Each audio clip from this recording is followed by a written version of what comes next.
In the beginning of 2020, I sold 90% of my entire video game collection, but there are just some games I just cannot depart with. How's it going, everyone? It is your boy, Frosty R&B, the Frostman himself. In today's video, we're going to be talking about the games that I just couldn't sell, couldn't depart with, due to the fact that I hold very special value in my heart. However, just do know that it's mostly PlayStation Vita and 3DS games, and probably one series of Switch. With that being said, let's go ahead and get started. Let's go ahead and kick things off with the Nintendo 3DS. So the Nintendo 3DS actually holds a very special place in my heart due to the fact that it got me back into gaming. For those who don't know, I quit playing games when it was like around the late Wii slash early Wii U days because there wasn't that many good things coming out, at least for my opinion. And I was really busy at the time with life. When I heard Ocarina of Time 3D was coming out for a handheld, I kid you not, a handheld, I was actually really shocked because one of the greatest games in 1998, which still to this very day holds a very high rating, coming to a handheld like this, that was very unheard of.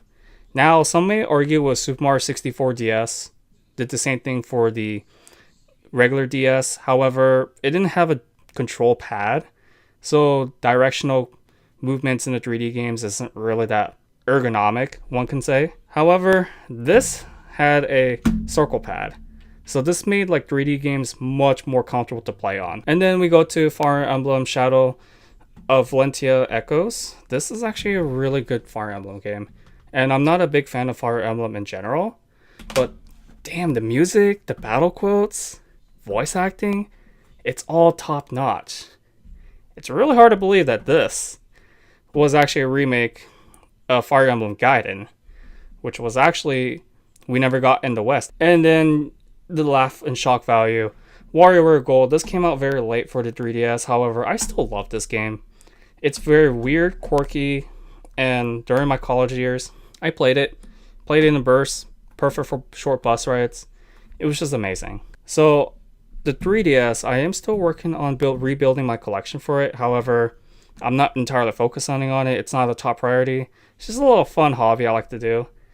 But the 3DS was the main responsibility that got me back into gaming. This puts me in a very awkward situation because I haven't played my Nintendo Switch in maybe about 4 months now. It's still in its retail box, just sitting there. However, the Xenoblade Chronicles series is actually one of my favorite JRPG series of all time. I first played Chronicles 2, and I didn't understand anything because the tutorials were just really bad. But the battle system was actually very technical and actually really good. Then we move on to Torn in the Golden Country. I know this is a very high value game. However, I got this during day one because I was very excited to see what Jin, side of the story. Because he was once a good guy 500 years ago, which is very hard to believe. And these two are standalone games. This is the longer version. This is the events that foretold 500 years before that. So this is a prequel to this. However, Xenoblade Chronicles 1 takes the easy first place for me among the three. Now I know there's not X here, but I sold off my Wii U. I first played this on the new 3DS, and I actually was very astounded that a new Nintendo 3DS could run the new 3DS version of this game. Granted, there was a lot of glitches and it's very blocky, very ugly to look at, but with the definitive edition, oh man, they fixed up everything. Looks a lot more beautiful, it's a lot more casual friendly than this game. And these two, right here, they do have tutorials that you can review back to, whereas this one, it's like, once they tell you the tutorials, that's pretty much bam. The Xenoblade Chronicles series in general, with the exception of X, because I really hope they port X to the Switch, it holds a very special place in my heart because all of these have different themes. This one foretold both sides of revenge, how one might approach revenge, and revenge is a very, very sensitive topic to talk about because it's a controversial emotion. Then you have the Waifu Chronicles where it's like more fantasized, more anime-like, and I am an anime weeb. This still reminds me a lot of Naruto. And of course, Torn in the Golden Country, it's a more connection to this game. So with that, ladies and gents, that's pretty much the 3 games I would never sell for the Switch, because I only keep minimum of 3 games for that system. If the system has like 2 or 1 games, I end up selling that game plus the system. So this is why I kept these games for the bare minimum. This device, the PlayStation Vita, can easily compete against the Nintendo Switch. I kid you not, ladies and gents. This was released to compete against the Nintendo 3DS, and its tech functionality are far, far superior. But we're talking about games here. So the Persona 4 Dancing All Night, I kept this mainly because 2 reasons. The characters are amazing, and also the music in Persona games is just top notch, and this is no exception. Plus, I love rhythm games, as corny as that sounds. Because of that, the Persona series has been well known for its music. And that brings up to my next point. Back when 2011, 2012, pop was just everywhere. And Persona 4 Golden also talks about social issues that we millennials have faced. And it does a really good job addressing it. Problems such as cheating on exams, insecurities on dating, family businesses, etc., etc. This game is just amazing. I first played this when it first came out on Steam, and it just felt nostalgic to me because of the timeline.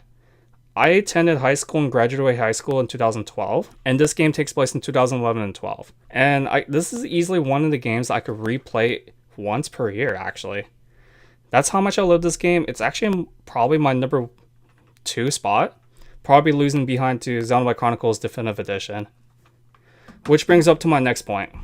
2010 is where the students of Hope's Peak Academy and Danganronpa Trigger Happy Havoc attended. And they graduate also in 2012. Sorry, it's a little spoiler, but this game is just amazing. They also talk about very common issues that millennials have faced, but this is way more of an animated way compared to this, where they do completely illustrate it. And then Danganronpa Ultra Despair Girls, this game tells phenomenal details about what types of trauma people may have faced during their lifetime. And even though this game says very inappropriate speeches, and it may awkward people out, for those people who, like myself, who face those traumatizations, this game does a very, very good job of sending those strong signals. Ladies and gentlemen, that concludes for today's video. Let me know in the comment section down below what games can you not depart with, and let me know why. If you enjoyed this video, consider exploding that like button, and of course, subscribe if you want to see more future/short exclusive content. Till then, ladies and gentlemen, this has been your boy Frosty R&B, the Frostman himself. Stay chilly. Keep gaming. I'll see y'all in the next one.